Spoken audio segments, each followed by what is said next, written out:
Good Friday. Isaiah wrote, "He was despised and rejected by men, a man of sorrows and acquainted with grief. And as one from whom men hide their faces, he was despised, and we esteemed him not. Surely he has borne our griefs and carried our sorrows. Yet we esteemed him stricken and smitten by God and afflicted. But he was pierced for our transgressions, he was crushed for our iniquities. Upon him was the chastisement that brought us peace, and with his wounds we are healed. All we like sheep have gone astray, we have turned everyone to his own way. And the Lord has laid on him the iniquity of us all. He was oppressed, and he was afflicted, yet he did not open his mouth.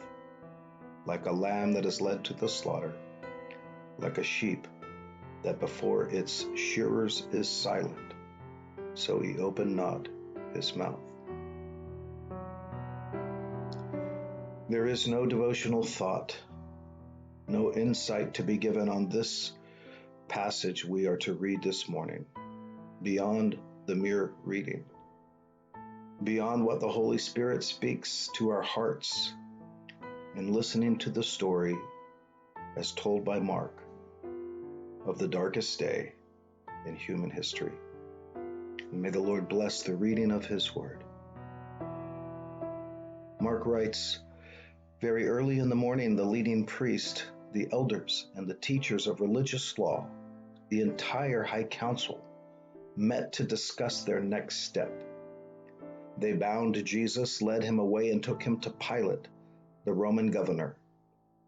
And Pilate asked Jesus, 'Are you the king of the Jews?' And Jesus replied, 'You have said it.' Then the leading priests kept accusing him of many crimes, and Pilate asked him, 'Aren't you going to answer them? What about all these charges they are bringing against you?' But Jesus said nothing, much to Pilate's surprise. And now it was the governor's custom each year during the Passover celebration to release one prisoner, anyone the people requested. One of the prisoners at that time was Barabbas, a revolutionary who had committed murder in an uprising. The crowd went to Pilate and asked him to release a prisoner as usual.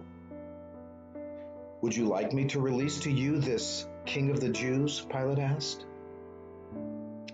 For he realized by now that the leading priest had arrested Jesus out of envy.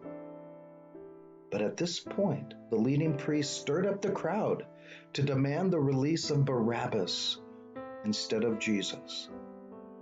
And Pilate asked them, 'Then what should I do to this man you call the King of the Jews?' And they shouted back, 'Crucify him.'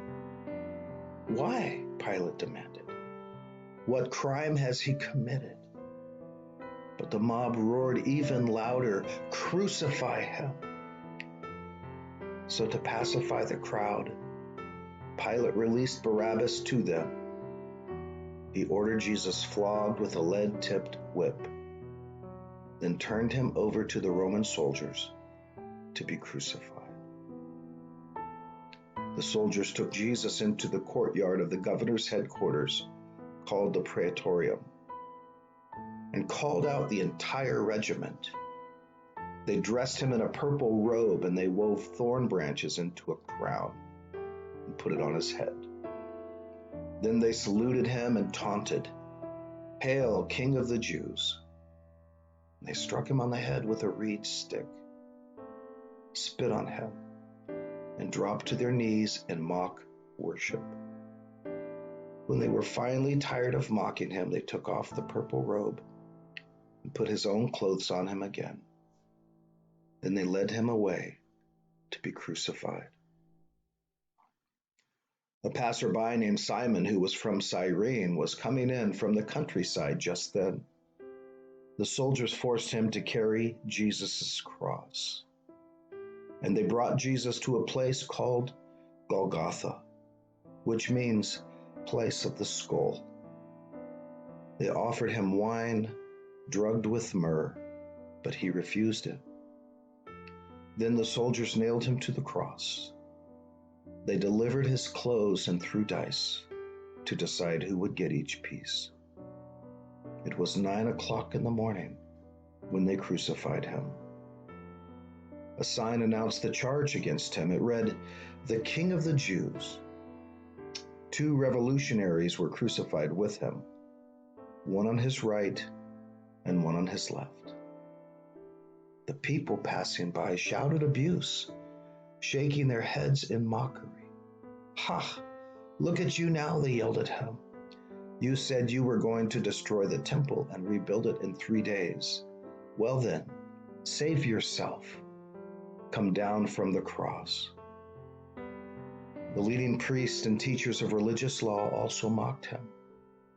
"He saved others," they scoffed, "but he can't save himself. Let this Messiah, this King of Israel, come down from the cross so we can see it and believe him."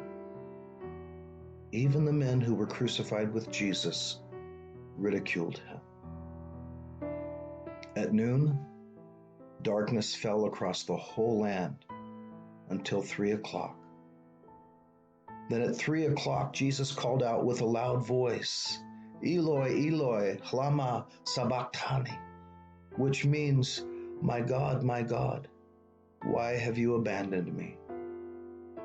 Some of the bystanders misunderstood and thought he was calling for the prophet Elijah.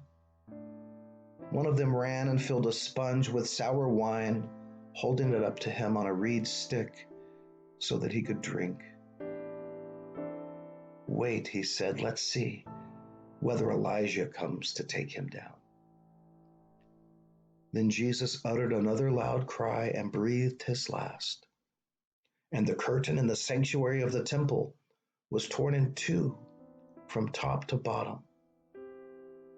And when the Roman officer who stood facing him saw how he had died, he exclaimed, "This man truly was the Son of God."